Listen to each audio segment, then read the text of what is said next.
Good morning friends, मैं Nilesh Trivedi, assistant director grade 1 MSME DFO Indore, government of India, ministry of MSME. अभी आप लोगों ने न्यूज़ में सुना भी होगा, पेपरों में पढ़ा भी होगा कि हमारी पार्लियामेंट के द्वारा एमएसएमई डेवलपमेंट अमेंडमेंट बिल 2026 पास हो गया।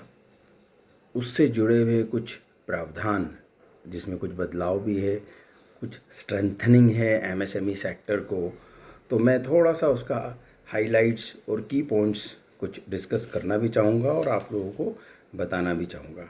सबसे पहले जो एमएसएमई क्लासिफिकेशन का क्राइटेरिया है वो इन्वेस्टमेंट और टर्नओवर कर पर आधारित है और इसके लिए अमेंडमेंट ऑफ एक्ट करने की बार बार ज़रूरत अब फ्यूचर में नहीं होगी। Government of India, central government एक नोटिफिकेशन के द्वारा ये जो है चेंजेस के लिए कर सकते हैं।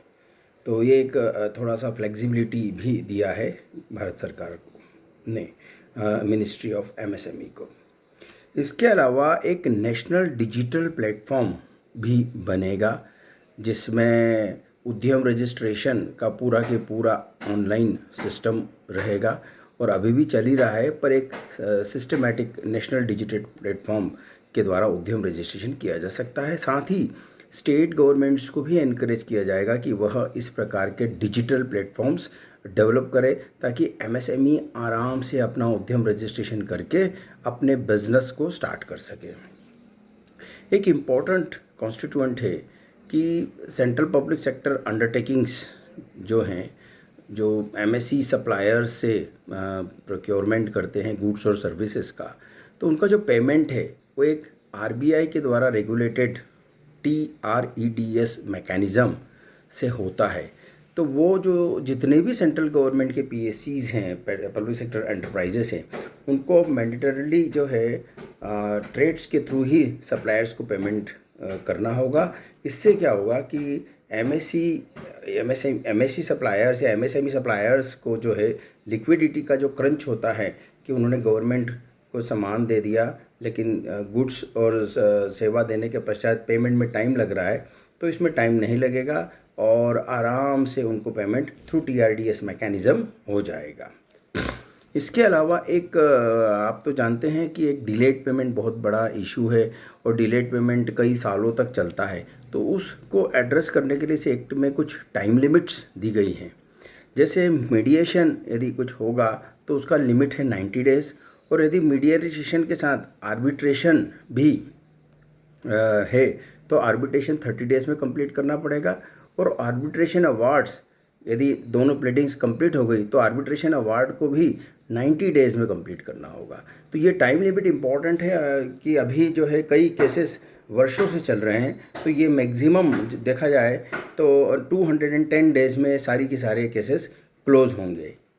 और इसमें स्टेट गवर्नमेंट को थोड़ा सा फ्लेक्सिबिलिटी दिया है फैसिलिटेशन काउंसिल के कॉन्स्टिट्यूशन में, प्लस वह states according to needs MSMEs कहाँ ज़्यादा हैं उसके अकॉर्डिंगली एमएसई फैसिलिटेशन काउंसिल्स के ऑफिस और भी एस्टेब्लिश कर सकती है।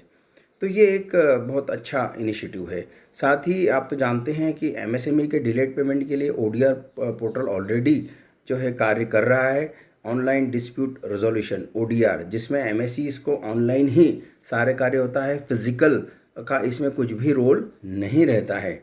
तो फिज़िकल का यदि प्रेजेंस का ज़रूरत नहीं है तो उनका टाइम भी बचेगा और पैसा भी बचेगा और वो इजीली अपने केस को जो है डिलेड पेमेंट के उसको अच्छे से रख सकेंगे। अवार्ड रिकवरी का मैकेनिज़्म मजबूत किया गया है और कुछ पावर्स दिए हैं कि जो भी अमाउंट है उसको एरियर ऑफ लैंड रेवेन्यू के रूप में उसको रिकवर किया जा सकता है। और साथ में एमएसएमई के पक्ष में यदि फैसला अवार्ड आता है और उसे चुनौती दी जाती है कोर्ट्स में, तो यदि 6 महीने से ज़्यादा समय तक यदि वो पेंडिंग रहा तो उसके बाद 6 महीने से ज़्यादा वो केस पेंडिंग रहा तो जो भी अवार्ड के 50% अमाउंट है वो एमएसई सप्लायर को मैंडेटरीली बायर को जो है मिल सकती है कोर्ट के द्वारा। तो ये भी एक अच्छा प्रावधान है। एक इम्पॉर्टेंट बात है जो कि ministry of corporate affairs already इसको कर रहा है कि रिपोर्टिंग एमएसएमई वन फॉर्म, जिसमें यदि किसी एमएसएमई को टाइम से पेमेंट, एमएससी को टाइम से पेमेंट नहीं दिया गया है तो उसका कारण भी दिखाना पड़ता था एमसीए की वेबसाइट पर। अब यही प्रावधान जो है कि फाइनेंशियल रिपोर्टिंग मैंडेटरी हो गया है बायर के लिए कि आपने एमएससीज को जो सप्लाई किया है तो उसका रिपोर्टिंग करना पड़ेगा कि आपने इस एक्ट के अकॉर्डिंगली यदि पेमेंट नहीं किया है तो कितना अमाउंट पेड है, अनपेड है, और उसका रीज़न क्या है, जस्टिफिकेशन क्या है। और साथ में एक मैकेनिज़्म में ये भी बताया गया है कि एमएससीज जो हैं उनको कुछ इन्फॉर्मेशंस देनी पड़ेगी, और वो इन्फॉर्मेशंस जो देनी पड़ेगी वो उसका भी एक पहले क्रिमिनलाइजेशन एक्ट था, यानी जिसमें थोड़ा सा क्रिमिनल भी ऑफेंसेस लगते थे, लेकिन इसको करके अब केवल फाइनेंशियल पेनल्टीज इम्पोज की गई है। जैसे एमएसएमई रजिस्ट्रेशन में गलत जानकारी दी है, या फिर जो है अधिकारी द्वारा मांगी गई कुछ इन्फॉर्मेशन है उसको टाइमली नहीं दिया गया है, या फिर जो है इनवाइसेस इनके ऊपर कुछ पेनल्टीज़ भी इम्पोज की गई है।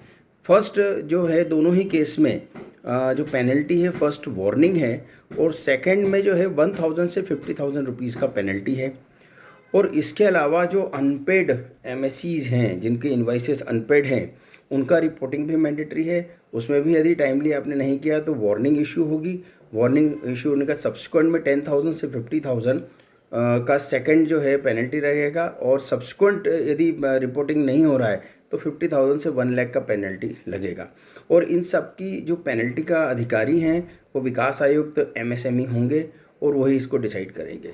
तो बेसिकली यदि हम इस पूरे एमएसएमई एक्ट को अमेंडमेंट को देखें तो ये डिलेड पेमेंट के ऊपर इसमें काफ़ी एम्फेसिस है, टाइमली रिकवरी है, डिजिटल प्लेटफॉर्म से स्टेट गवर्नमेंट्स को भी कहा गया है कि आप सीपीएसईज की पैटर्न पर TREDS प्लेटफॉर्म पर आएँ ताकि पेमेंट्स एमएसई सप्लायर्स और मैन्युफैक्चरर्स को ईजीली मिल सके। तो और साथ में क्लासिफिकेशन का भी क्राइटेरिया है को मतलब बार बार अब एक्ट में अमेंडमेंट की ज़रूरत नहीं है, सेंट्रल गवर्नमेंट एक नोटिफिकेशन से इसको कर सकता है। तो इस प्रकार अब हम आपके पास आएंगे और भी क्लियरिटी के साथ, और भी चीज़ें आपको क्लियर करते जाएंगे। वेरियस कॉन्फ्रेंसेस, सेमिनार, वर्कशॉप्स होंगे इस एमएसएमई डेवलपमेंट रेगुलेशन एक्ट जो अमेंडमेंट हुआ है 2026 7 अगस्त को लोकसभा से पास हुआ है। तो इसी तरह से आप हमसे जुड़े रहिए, और आपकी जो भी क्यूरीज हैं प्लीज़ कमेंट सेक्शन में डाल दीजिए। हम इसका रिप्लाई जो भी नियमानुसार होगा वो करेंगे। Thank you very much.